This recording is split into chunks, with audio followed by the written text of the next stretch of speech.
እያማረብህ ነው እንደገና እኛም እንግዲህ ይወጣል ነው አላሽኮረመምኩትም እኮ ግን አምሮበታል። አላማረበትም? እንዴት ነው ሲያትል ኑሮ? አሪፍ ነው። ለምን አትመጣም? ፈኒ ይሻልሃል። ለምን ሀገር አትለቅም? ደስ ይለኛል።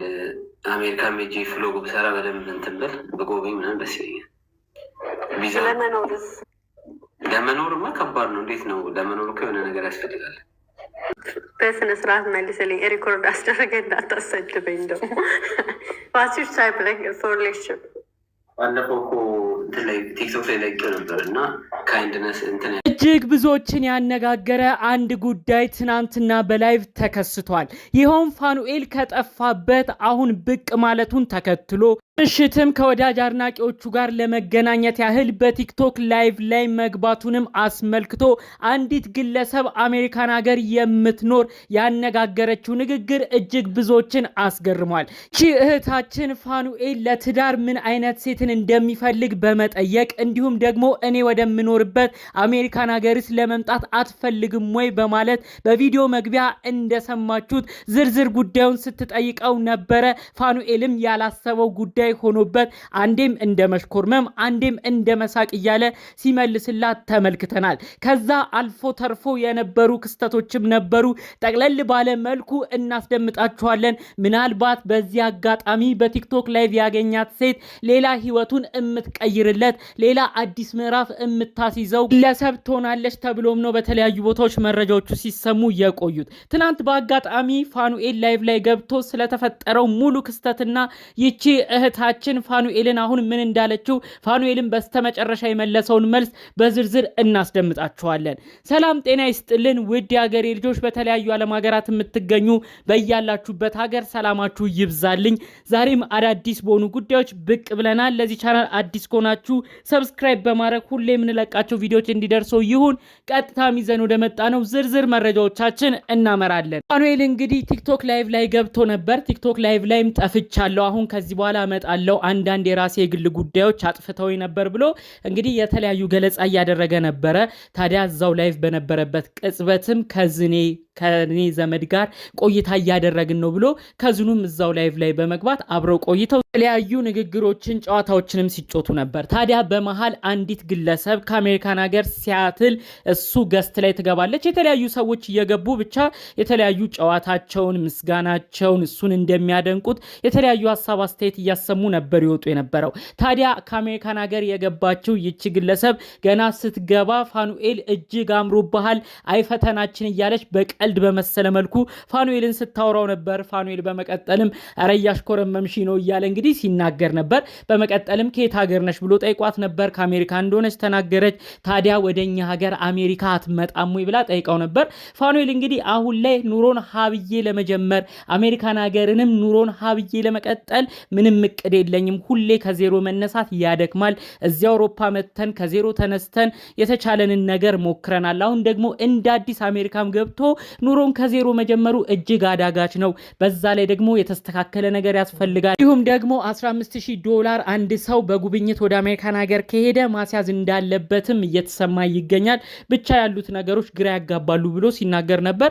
ታዲያ ይቺ እህታችን ማንም ሰው እንደለመደው ትለምዳለ፣ ሁሉም ሰው አሜሪካን ሀገር መጥቶ ከዜሮ ጀምሮ ነው ትልቅ ቦታ የሚደርሰው፣ አንተ ፍላጎቱ ካለ ሁሉም በቂ ነው ብላ ተናግራለች ማለት ነው።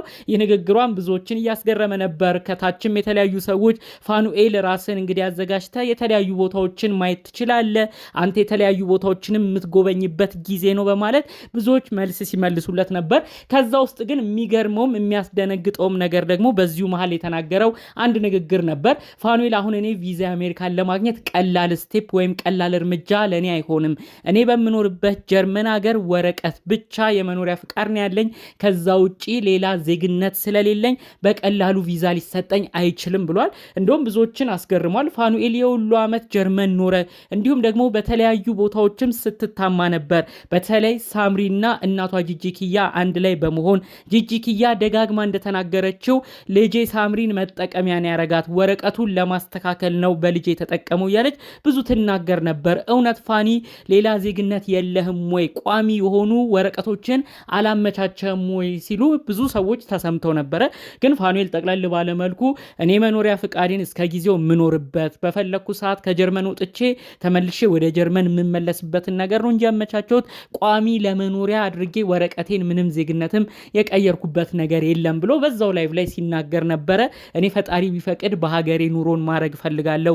ኑሮዬንም ሀገሬ ኢትዮጵያ የተስተካከለ ነገርም ቢገጥመኝ ደስ ይለኛል። ከዚህ በኋላ ወደ ሀገር ቤት ብንመለስ ነው እንጂ ወደ ሌላ ሀገር መሄዱ ያን ያህልም አያጓጓኝም። ከኔ በፊት ብዙዎች ጓደኞቼ ግን አሜሪካን ሀገር ገብተው ነበር ብሎ በዛው ቲክቶክ ላይቭ ላይ ተናግሯል ማለት ነው። ታዲያ ይህ ክስተት ካለቀ በኋላ ይህችታችንም ከገስቱ ከወጣሽ በኋላ እንደ አዲስ ወደ ገስት ድጋሜ በመምጣት ሌሎች እንግዲህ ወሳኝ ጥያቄዎችን ስትጠይቀው ነበር። በተለይ ደግሞ ለሪሌሽንሺፕ ወይም ለፍቅር ግንኙነት ምን አይነት ሴት ነች ምርጫህ በማለት ነው እንግዲህ ይቺ ልጅ ቃል በቃል ፋኑኤልን ስትጠይቀው የነበረው። ፋኑኤልን በምላሹ እኔ ከዚህ በፊት ቲክቶክ ቪዲዮ ሰርቼበታለሁኝ፣ ሐሳቤንም ገልጬበታለሁ። ሀብታም ሲባል ግን በጸባይ ሀብታም የሆነች በጥሩ ስነ ምግባር ሀብታም የሆነች እንደዚህ አይነት ጸባይ ያላት የውስጣዊ ሀብቷ የሚበልጥን ሴት ነው የምፈልገው ብዬ ከዚህ በፊት ቲክቶኬ ላይ ሐሳቤን አጋርቻለሁ። ስለዚህ የምፈልገውም እሱን ነው ብሎ እንግዲህ ለዚህ ችህታችን ተናግሯል ማለት ነው። ይህንን አባባሉን እኛም ከ2 ከ3 ቀናት በፊት ስንናገር ነበረ። ፋኑኤል አዲስ ሴትን እፈልጋለሁ፣ አዲስ ሚስትን እፈልጋለሁ ሀብታም የሆነች ብሎ አነጋጋሪ ርዕስ ከተጠቀመ በኋላ ሀብታም ሲባል ግን ንዋይ፣ መኪና፣ ቤት ሳይሆን በጥሩ ስነ ምግባር ሀብታም የሆነች በጥሩ ማንነት ሀብታም የሆነች ውስጣዊ ስነ ምግባሯ ውስጣዊ ውበቷ እጅግ የተዋበና በሱ ሀብት ያላትን ግለሰብ ነው ማግባት የምፈልገው ብሏል ብለን እንግዲህ እኛም ሐሳባችንን ስናካፍል ነበር ማለት ነው። ይህንኑ ነው እንግዲህ ለዚህ ችህታችን አሜሪካን ሀገር ለምትኖረው ያጋራው ማለት ነው። በስተመጨረሻም ይችህታችን እንግዲህ ማመልከቻችንን እናስገባ ይሆናል ስትል ነው በስተመጨረሻ እንግዲህ ሐሳብ መልእክቷን ያሰማችሁ ማለት ነው። ፋኑኤል አሜሪካን ሀገር ፈጣሪ ብሎለት ቢሳካለት ለመጎብኘት መሄድ እንደሚፈልግ እንዲሁም ደግሞ እዛም ቭሎግ እያደረገ የተለያዩ ቪዲዮዎችን መቅረጽ እንደሚፈልግ አሜሪካን ሀገር እድሉን ካገኘ መሄዱን አንዴ እንደሚፈልግ እዛው ላይቭ ላይ ሲናገር ነበር ማለት ነው። ይህች እህታችን ደግሞ ለመኖርም ብታስብበት አይከፋም እያለች ነው እዛው ላይ ሐሳቡን ስታስቀይረው የተለያዩ መልእክቶችንም ስታደርሰው የነበረው ማለት ነው። እንግዲህ ፋኑኤል ከሰሞኑ ላይቭ መግባቱን ተከትሎ ብዙ የሱ ወዳጅ አድናቂ የሆኑ ግለሰቦች የተለያዩ ሐሳብ አስተያየት እየሰጡት ነው። ከዛ ውስጥ እንግዲህ ለየት ባለመልኩ ስለ ወደፊት አዲስ ህይወቱ የተለየ አቅጣጫ የምታስይዘው አንዲት ግለሰብ ብዙዎችንም ስላስገረመችው ይቺ ግለሰብ ነው እንግዲህ ሰፋ ያሉ መልእክቶችን ያደረስናችሁ። ከዛ ውጪ ግን በቲክቶክ እዛው በነበረበት ላይቭ ላይ ገብተው የተለያዩ ሐሳብ ሲሰጡት የነበሩ ሰዎች ነበሩ። ከበፊት ጀምሮ የምናቅህ ጨዋ የተባረክ ልጅ ነህ፣ ባይህንም ፈጣሪ አይቀይረው በማለት ሐሳብ የሚያደርሱ ነበሩ። በሌላ በኩል ደግሞ ፋኒና ሳምሪ አንድ ላይ እያላችሁ የምናቃችኋለን፣ ቢቻል ለልጆቻችሁ ስትሉ ሰላም መጥቶ አንድ ላይ የምትኖሩበት ነገር ቢፈጠር ደስ ይለናል ብለው ደግሞ እነሱ እንዲታረቁም የሚፈልጉ ሰዎች እንግዲህ እዛው ገስት ላይ እየገቡ ስለ እንደዚህ ሐሳብም ሲያነሱለት የነበሩ ሰዎችን ተመልክተናል ማለት ነው። በአጠቃላይ እንግዲህ በተለያዩ ሚዲያዎች ላይ አሁን እንደ አዲስ እንደሚመጣ ፋኑኤል ተናግሯል። ከዚህ በፊት የተለያዩ ስራዎች የግል ጉዳዮች ቢዚ አድርጎት እንደቆየ አሁን ግን በሰፊው እንደሚመጣም ነው እንግዲህ ለወዳጅ አድናቂዎቹ ቃል የገባው ማለት ነው። እንግዲህ በሚሄድበት ጎዳና ሁሉ በሚሰማራበት የስራ መስክ ሁሉ ፈጣሪ አምላክ ከሱ ጋር እንዲሆን የእውነት ከልብ እንመኛለን። ጠቅለል ባሉ መረጃዎቻችን ለዛሬ ይዘን ብቅ ያልነው ይህን ይመስል ነበር።